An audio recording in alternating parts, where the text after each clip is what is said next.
السلام علیکم ورحمۃ اللہ وبرکاتہ۔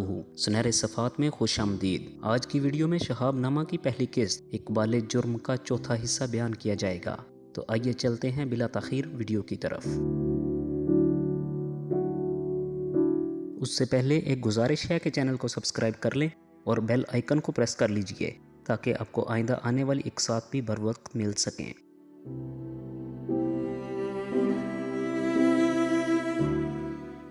حامی تو میں نے بھر لی، لیکن جب قلم اٹھایا تو شدید الجھن میں گرفتار ہو گیا۔ مجھے احساس تھا کہ میں نے زندگی بھر کوئی ایسا تیر نہیں مارا جس پر شیخیاں بگار کر اپنے منہ میاں مٹھو بن کر ادب کے میدان میں ایک بار خود غلط تیسمار خان بننے کی کوشش کروں۔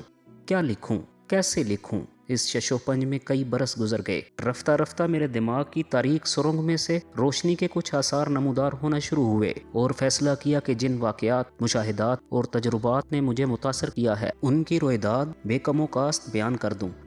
اس کے علاوہ یہ امر بھی مد نظر رہا کہ بعض غلط فہمیوں اور مفروضوں کی بنا پر میرے ماتھے پر کچھ ایسے کلنک کے ٹیکے لگ چکے ہیں جن کا حقیقت سے دور کا بھی واسطہ نہیں۔ مثلاً میرے محترم اور مہربان بزرگ ابو الاثر حفیظ جلندری نے کسی شاعرانہ موڈ میں یہ کہہ دیا: جب کہیں انقلاب ہوتا ہے قدرت اللہ شہاب ہوتا ہے۔ اس شعر کا بہت چرچا ہوا اور یہ تاثر دیا گیا کہ وطن عزیز میں انقلاب کی آڑ میں جتنی غیر جمہوری کاروائیاں ہوتی رہی ہیں ان سب میں میرا کچھ نہ کچھ ہاتھ تھا۔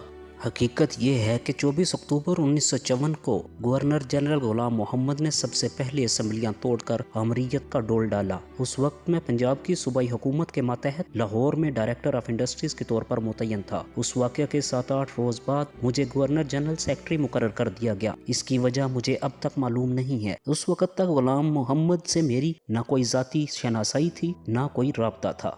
اکتوبر 1958 میں اسکندر مرزا اور commander in chief Ayub Khan کا مارشل لا نافذ ہوا۔ اس وقت 20 ستمبر سے میں جناح ہسپتال کراچی میں عارضہ قلب کے علاج کے لیے داخل تھا۔ اکتوبر کے شروع میں ہسپتال سے گھر آ گیا۔ ڈاکٹر کا حکم تھا مزید 2 ہفتے دفتر نہ جاؤں گا اور گھر پر ہی مکمل آرام کروں۔ مارشل لا لگنے کی خبر مجھے پہلی بار کرنل مجید ملک نے رات کے 12 بجے گھر پر ٹیلی فون کر کے سنائی۔ وہ ان دنوں مرکز میں پرنسپل انفارمیشن آفیسر تھے۔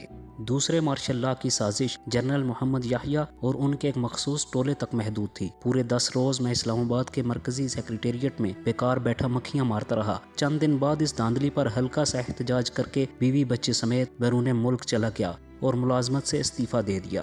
تیسرے مارشل لا کے وقت میں اسلام آباد میں گوشہ نشینی کی زندگی کا لطف اٹھا رہا تھا۔ اقتدار میں آنے کے 35 روز بعد مجھے اچانک جنرل محمد ضیاء الحق کی خدمت میں حاضر ہونے کا موقع ملا۔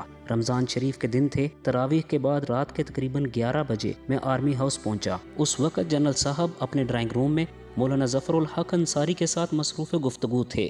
اس سے فارغ ہو کر وہ میری طرف متوجہ ہوئے۔ جنرل صاحب بڑی شفقت سے پیش آئے اور فرمایا: ملک کے اس نازک مرحلے میں ہمیں تجربہ کار کارکنوں کی ضرورت ہے۔ میری خواہش ہے کہ کل سے تم وزارت تعلیم کا کام سنبھال لو۔ یہ سن کر میرے پاؤں تلے سے زمین نکل گئی۔ میں نے معذرت کرتے ہوئے عرض کیا: جناب، اب مجھ میں کام کرنے کی سکت باقی نہیں رہی۔ کچھ تو ضعیف العمری کا تقاضا ہے، کچھ ریٹائرڈ زندگی نے آرام پسندی کی عادت بڑھا دی ہے۔ اس کے علاوہ میں کچھ عرصہ کے لیے لندن جا کر اپنے دوست ابن انشا کی عیادت کرنا چاہتا ہوں۔ جنرل صاحب مسکراتے رہے اور فرمایا: کوئی بات نہیں، ضرور جاؤ۔ وزارت تعلیم کے سیکریٹری ڈاکٹر محمد اجمل چند روز میں یونیسکو کی کسی تعلیمی کانفرنس کے لیے جنیوا جا رہے ہیں۔ میں تمہیں ایک ڈیلیگیٹ کی حیثیت سے بھیج رہا ہوں۔